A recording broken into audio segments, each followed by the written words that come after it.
Es mi oración que más creyentes, hijos de Dios, puedan venir los jueves y ser recipientes de lo que Dios tiene. Porque yo creo que Dios va a comenzar a hacer cosas extraordinarias. Ya lo ha hecho, pero va a continuar haciendo cosas extraordinarias en medio nuestro. Si lo cree, diga usted amén. Con fe, dígalo, amén. Hemos estado en el libro de los Hechos, queremos regresar hoy, Hechos el capítulo 1, y hoy vamos a cubrir otros 2 versículos, si Dios quiere. Hemos visto en los últimos estudios anteriores que la obra de Jesús ha terminado. Y porque Él ha terminado, ya no hay nada más que nosotros tengamos que hacer, sino ser recipientes de aquello por lo cual Él pagó en la cruz por nosotros. También aprendimos que su señorío ha destruido el poder de la muerte y del pecado. Y ahora nosotros somos recipientes de la vida de Dios. No están diciendo amén, todavía están muy dormidos. También aprendimos que su dominio ha sido establecido con la introducción de su reino, que el reino de Dios viene porque Jesús vino y Él ha establecido su reino el día de hoy. Su reino no es geográfico, su reino no es tampoco de índole social. Su reino es un poder. Su reino es su autoridad, no es un reino político, gracias a Dios, es un reino de su autoridad y su poder sobre nosotros. Por lo tanto, su reino comienza en el corazón de cada persona que recibe a Cristo como Salvador. Y nosotros como su iglesia ahora somos portadores de ese reino, y cuando nos reunimos así, su reino, su autoridad y su poder también están presentes en este lugar. ¿Por qué? Porque Jesús está aquí y Él es el Rey. La Biblia dice que donde están 2 o 3 reunidos en su nombre, ahí Él está en medio de ellos. El Señor está aquí. Dije, el Señor está aquí. Hay veces que llegamos a la iglesia, no sé, esperando qué o esperando ver no sé a quién, pero escúcheme, cuando usted llega a la iglesia, usted espere encontrarse con el Señor, porque el Señor está aquí, el Rey está en este lugar y a Él venimos a adorar y a glorificar y a exaltar. Él es digno de toda alabanza, ¿lo cree usted? Hemos aprendido también que su promesa es de que Él regresaría por nosotros. Y hablamos sobre la segunda venida de Cristo la última vez que estuvimos meditando en el libro de los Hechos. Cristo viene pronto. Puede venir esta noche, Cristo viene pronto. La cuestión es de que siempre tenemos que vivir nosotros en preparación de que Él regrese en cualquier minuto, en cualquier segundo. Él puede venir ahora. Yo creo que Dios ya ha hecho lo suficiente para comprobarnos que las profecías se han cumplido para que Él venga. Él viene por su iglesia. Algunos se asustaron porque dicen, ¿qué tal si no estoy listo? Bueno, prepárese entonces. Su promesa es de que Él regresa. Y Él dijo que estaremos listos cuando Él venga para que podamos irnos con Él. La palabra dice que Él fue a preparar lugar para con nosotros, para que donde Él esté, nosotros también estemos. Y ahora queremos hablar acerca de los días de su promesa. Versículos 12 y 14 de Hechos 1 dice lo siguiente.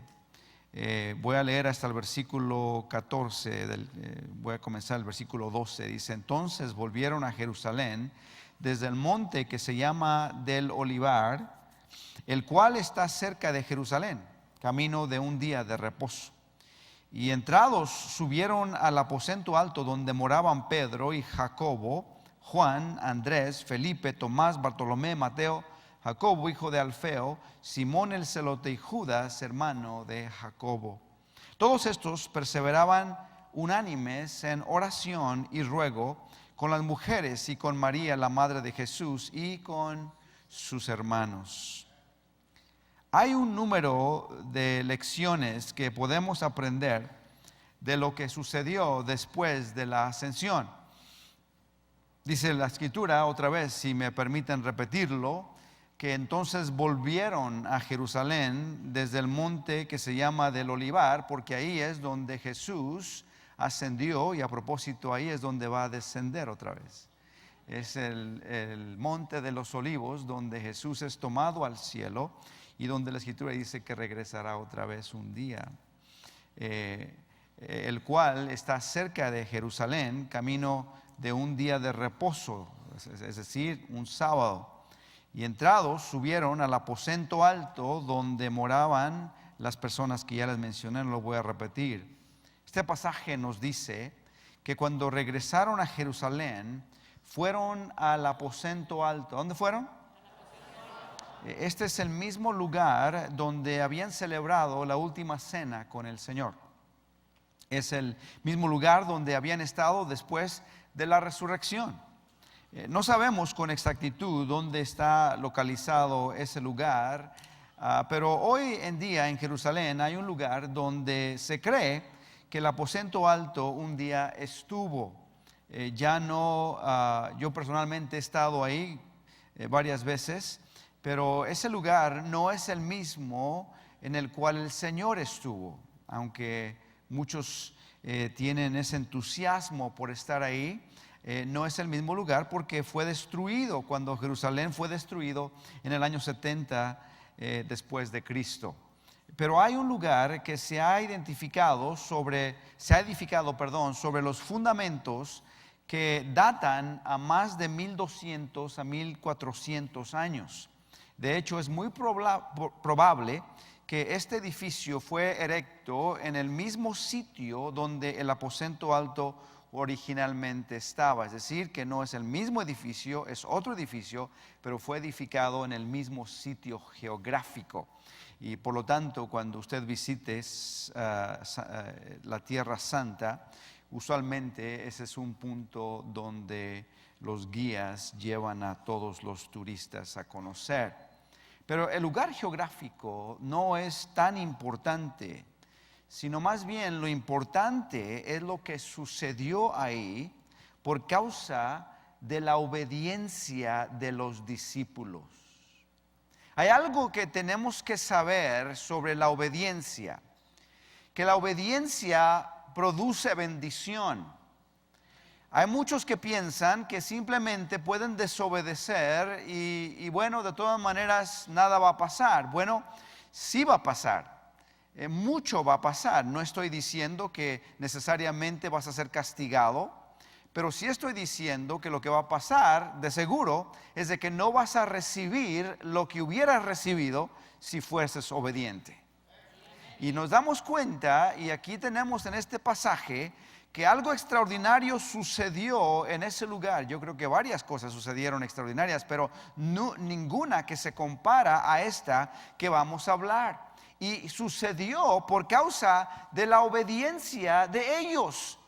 Si estos discípulos no obedecen al Señor, no sucede lo que Dios quería hacer. Y hay veces en nuestra vida que si no obedeces a Dios, no sucede lo que Dios quiere hacer. Y hay muchos que por su desobediencia han perdido la oportunidad de recibir algo de Dios. Y por eso yo le digo, obedezca al Señor cuando Dios le diga que haga algo, porque detrás de la obediencia viene la bendición del Señor. Ese lugar continuó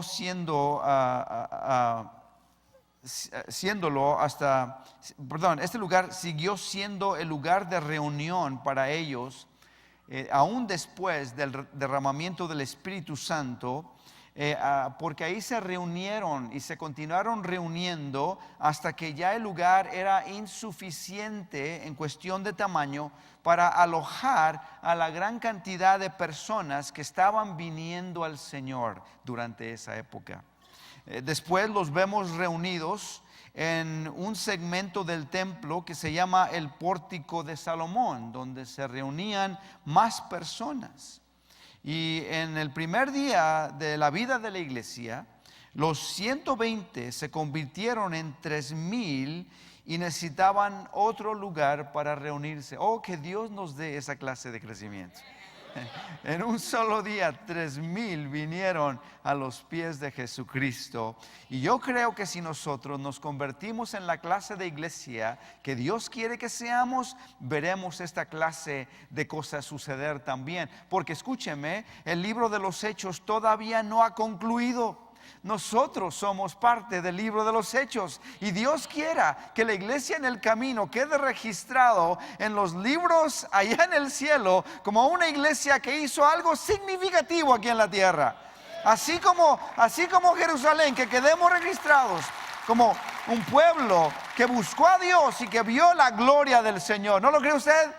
Oh, yo anhelo y espero y quiero que eso suceda. Pero regresamos a los 120, puesto que ellos tienen un mensaje que darnos. Primero, sabemos que el día en que ascendió Jesús al cielo, habían, ¿cuántas personas? 500 personas. ¿Sí? Ya lo hemos mencionado. Había 500 personas en el Monte de los Olivos que escucharon al Señor proclamar la gran comisión de ir por todo el mundo y predicar el evangelio a toda criatura. Lo segundo que vemos es de que sabemos que solo 20 fueron obedientes. Jesús les dijo a los 500 que fueran, pero solo 120 fueron. Qué interesante. Yo no sé usted, pero si el Señor a mí me dice algo, lo voy a hacer. Y ahí estaban, pero solo 120 fueron. Eso para mí no sé qué me hace pensar.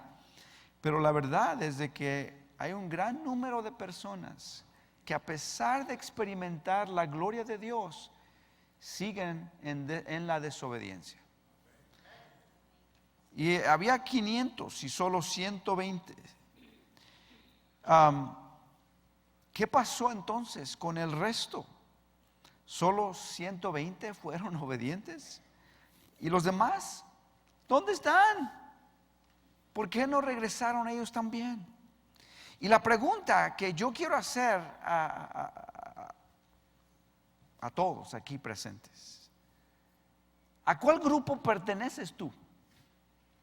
¿Al de los 500 o al de los 120? Qué buena pregunta, ¿verdad? Esperaba que todos dijeran a los 120, pero no.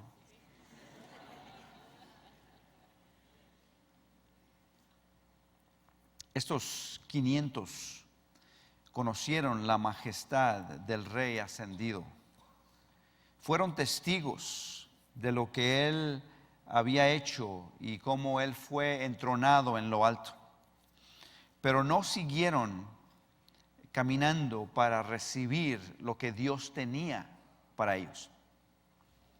Yo quiero decirle, Dios siempre tiene algo más.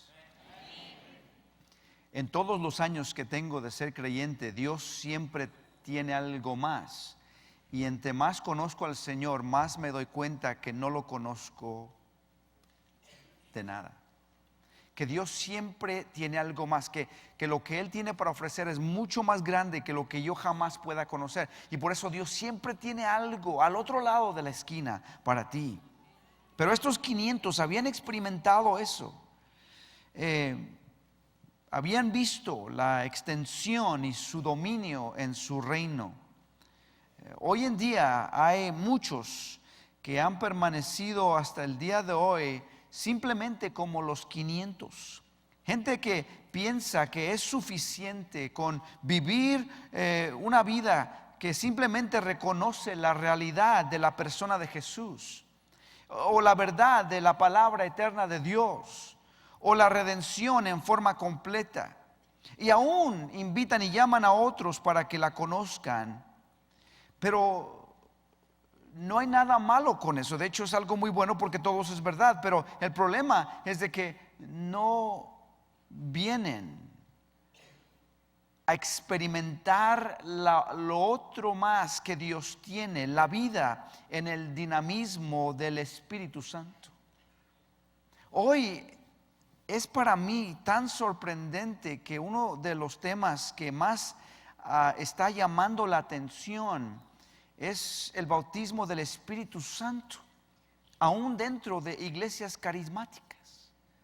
Pasamos una gran cantidad de tiempo dialogando sobre si tenemos que hablar en lenguas o no, qué significa el bautismo, etcétera, etcétera. Cuando deberíamos, en lugar de estar dialogando de ello, deberíamos estar experimentándolo y viviéndolo en nuestra vida. Para que pudiéramos nosotros, yo creo que muchas preguntas serían contestadas en base a eso. ¿No lo cree usted? Diga amén. Ojalá y así sea. La pregunta entonces para usted el día de hoy es: ¿soy parte de los 500 o soy parte de los 120 que encontraron la dimensión del Espíritu? ¿A cuál de esos grupos perteneces tú? Porque es, gracias, sí, algunos se animaron. Porque es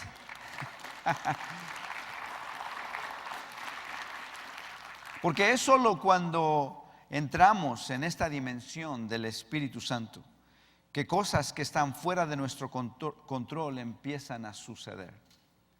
Yo quiero decirle a usted que en nuestras vidas van a haber cosas que están fuera de nuestro control. Y puedes hacer una de varias cosas. Una es simplemente preocuparte y permitir que el temor se apodere de tu corazón. La otra es permitir que el Espíritu Santo llene tu vida de tal manera que confíes en Él para que Él se encargue de las cosas que tú no puedes. Para que Él haga lo que tú no puedes hacer, porque hay muchas cosas que están fuera de mi control, yo no las puedo controlar. Y en ese momento tengo que confiar en Dios para que Él pueda hacerlo. Y la única forma que yo puedo hacerlo es cuando me inundo de la llenura del Espíritu Santo. Para que a través de esa llenura pueda encontrar yo la paz y la fe necesaria para creer que Dios tiene todo bajo control. Y a pesar que a mí me preocupen, a Él no le preocupan, porque Él está en control de todas las cosas. Y cuando descanso en Él, entonces puedo avanzar en fe en el nombre de Jesús. Es en esa dimensión donde vemos una explosión del mover del Espíritu Santo. Y el dinamismo del Espíritu Santo se hace una realidad en su iglesia, en una iglesia que lo busca. Y el Señor está buscando hoy aquellos que sean como los 120 en el aposento alto. Vuelvo a preguntar, ¿cuántos hay aquí de los 120? ¿Qué dicen al Señor? Ven, Señor, lléname con tu Santo Espíritu y envíame a la obra del evangelismo y a tocar al mundo con el poder de tu Espíritu.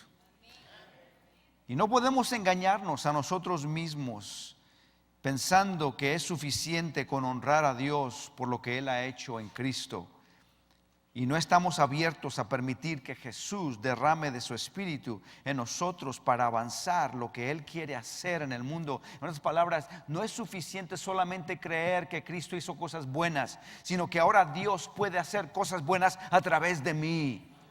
Que yo pueda ser un instrumento, un agente de Dios aquí en la tierra. Que yo soy un personaje también que encaja dentro del libro de los hechos, que vive hoy en la iglesia de Jesucristo en este tiempo, porque a Dios le plació ponerme aquí el día de hoy. Y a Dios le plació ponerte a ti en esta era, en este tiempo específico. Y tenemos la opción de simplemente quedarnos sentados y hacer nada, o simplemente buscar nuestros propios intereses, o reconocer que somos la iglesia del Señor, que estamos aquí por la voluntad de Dios en este tiempo específico, para que podamos dejar huella y hacer una marca para la gloria de Dios, si es que el Señor no vuelve antes. Bendito su nombre por siempre. Amén. No es suficiente con ser recipientes de la bendición de Dios. Hay que hacer agentes del poder de Dios aquí en la tierra, para que Dios pueda hacer cosas extraordinarias a través de mí. Y lo que yo te quiero decir es de que para que eso suceda, Él tiene que llenarte con su Espíritu Santo. Y cuando te llena con su Espíritu Santo, entonces Dios te puede usar a ti para hacer cosas increíbles. No sé si me estoy dando a entender, pero lo que quiero que comprendas es de que, bueno, si lo puedo poner en otra forma, Dios no te hizo para calentar bancas, Dios te hizo para jugar en el partido. Sí.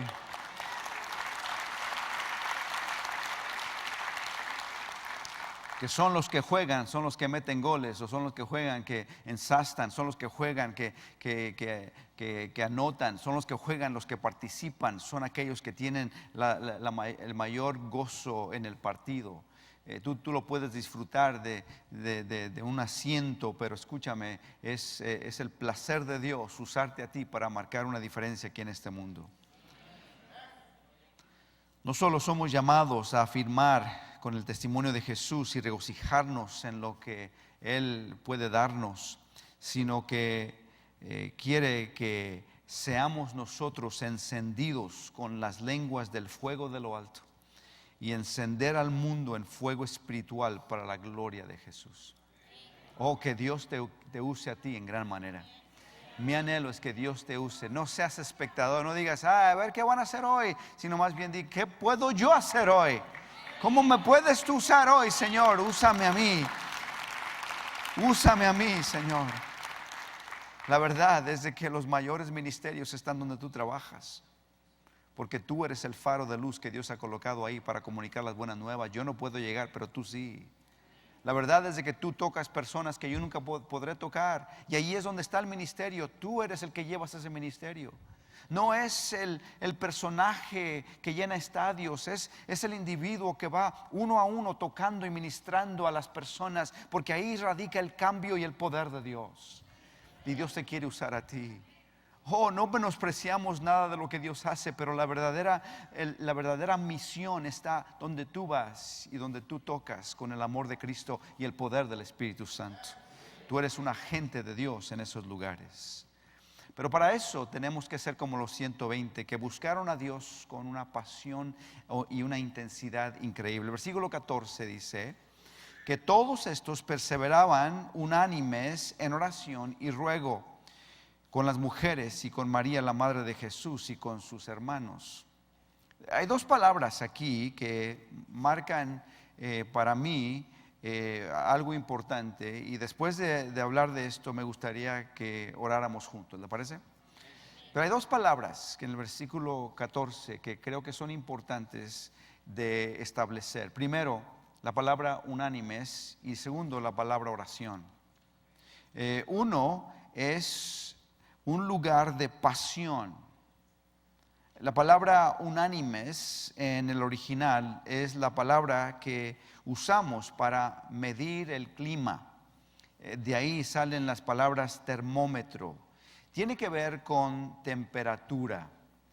Estaban unánimes. El texto dice entonces que estaban todos a la misma temperatura. La esencia de la idea es de que se desea comunicar que todos estaban ahí con seriedad, completamente entregados, estaban unánimes, estaban con seriedad, completamente entregados. Dije, estaban con seriedad, completamente entregados. Había una pasión en ese lugar.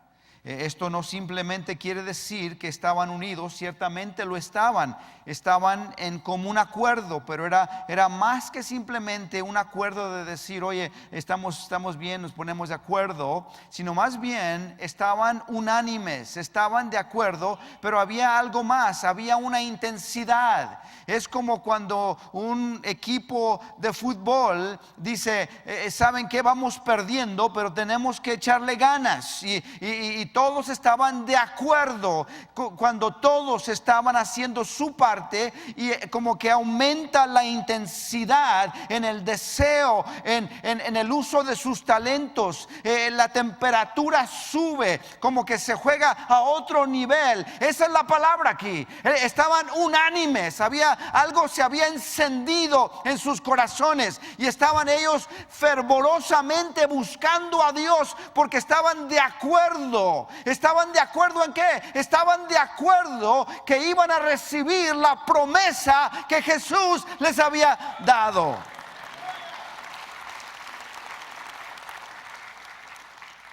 Ese es el significado de la palabra. Una cosa es simplemente ponerte de acuerdo, y otra cosa es ser unánimes, con una pasión e intensidad.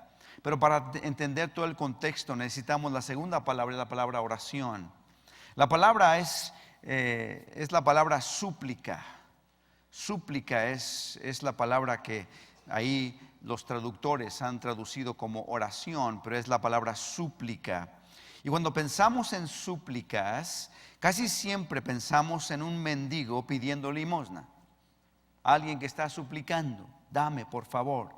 Nos imaginamos a una persona en la calle que nos ve con ojos de petición, diciéndote, oh, ayúdame por favor, dame una limosna, dame algo, súplanme.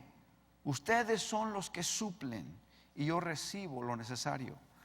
Pero esta idea no es la que es descrita aquí. De hecho, esa idea en la Escritura es totalmente extraña. La súplica en la Biblia no es una súplica de un mendigo que viene a pedir, pobrecito de mí, dame porque no tengo. No. Más bien, el concepto de súplica para ellos tenía que ver con un pacto o un acuerdo que se había hecho. Y la persona que recibe la promesa o el pacto, al suplicar, está diciendo, estoy esperando el cumplimiento de todo lo que se me ha prometido. La súplica es el venir a declarar que yo estoy a la espera de aquello que tú ya me has prometido. No estoy aquí para pedirte que hagas algo nuevo, estoy aquí para pedirte que hagas lo que ya me prometiste que vas a hacer.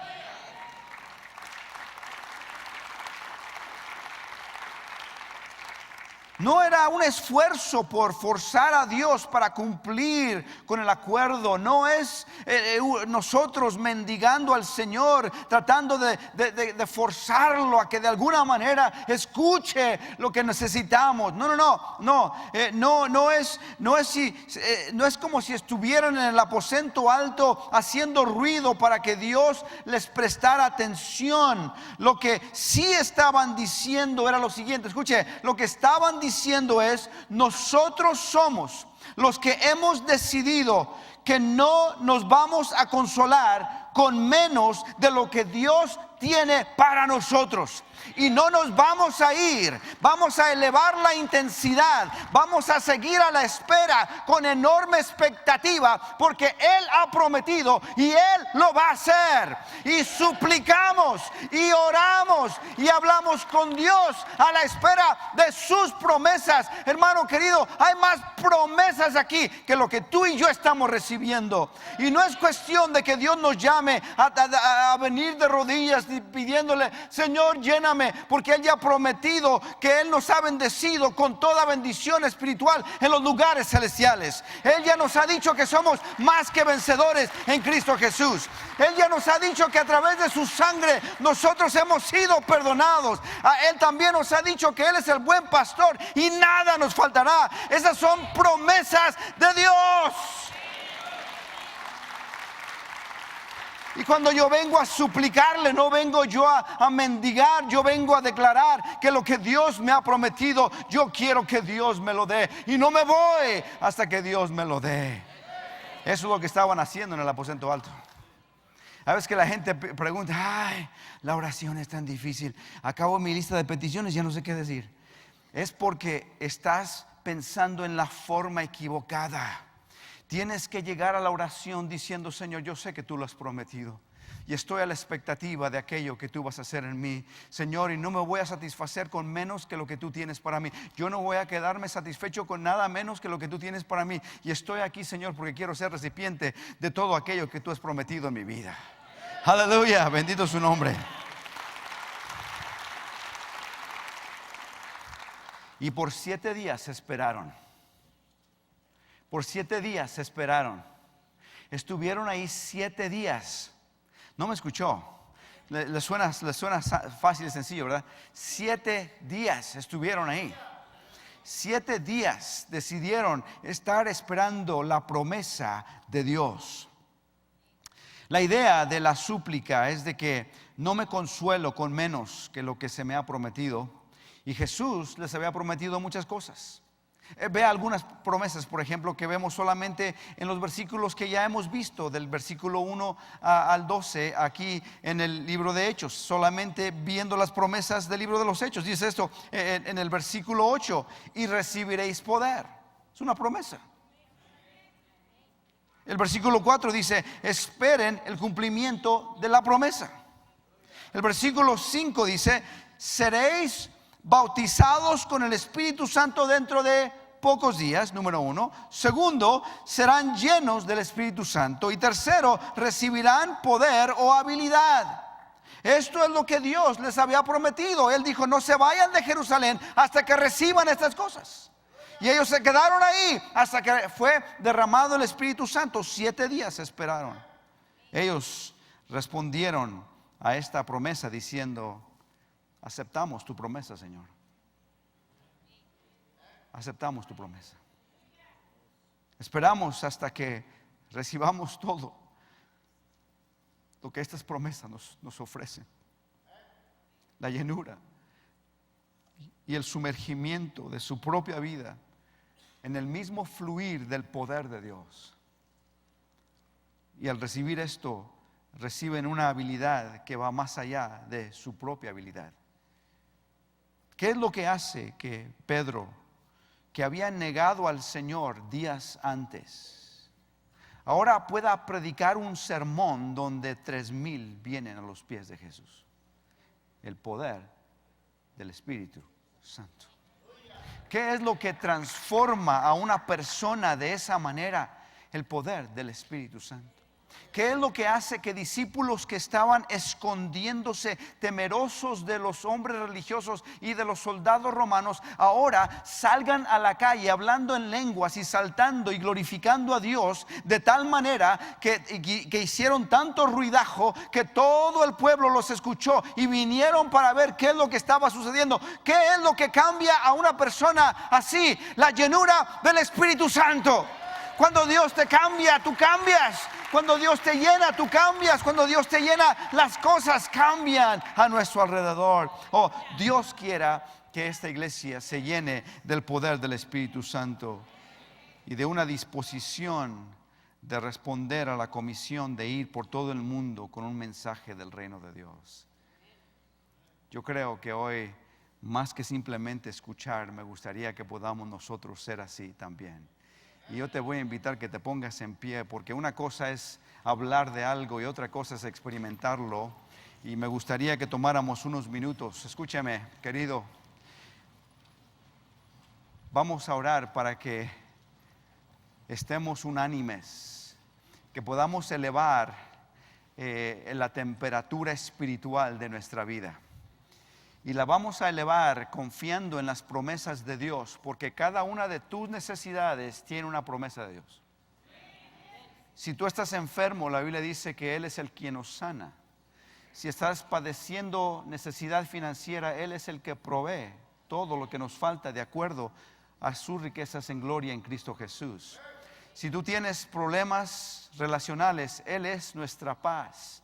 Él es quien nos da sabiduría y Él es quien nos da guianza para poder nosotros vivir de la mejor manera. ¿Está conmigo? No me escuchó. Si nosotros esperamos en Él, entonces Él hará. Y yo no quiero hacer algo aquí para que usted de alguna manera se sienta manipulado. Yo quiero que el Espíritu Santo mismo pueda obrar en usted en este momento y que Dios pueda manifestarse. Yo le voy a pedir que usted ahí comience a conectarse con Dios en la manera que sea más cómoda, más confortable aceptable para usted, pero también que sea la de más intensidad. Y pídale a Dios que eleve su intensidad y eleve su deseo de ser recipiente de las promesas del Señor.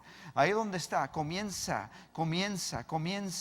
Espíritu Santo, te pedimos en esta noche que desciendas con poder sobre tu pueblo, la iglesia en el camino.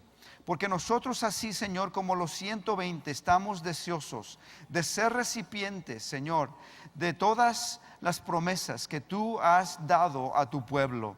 Señor, no hay nada que nosotros estemos pasando que no incluya una promesa que ha sido dada ya en la Escritura. Y te pido que el Espíritu Santo comience a traer a memoria esa Escritura de acuerdo al estudio y la meditación de la palabra que cada uno ha tenido al leer la Biblia, al escuchar mensajes.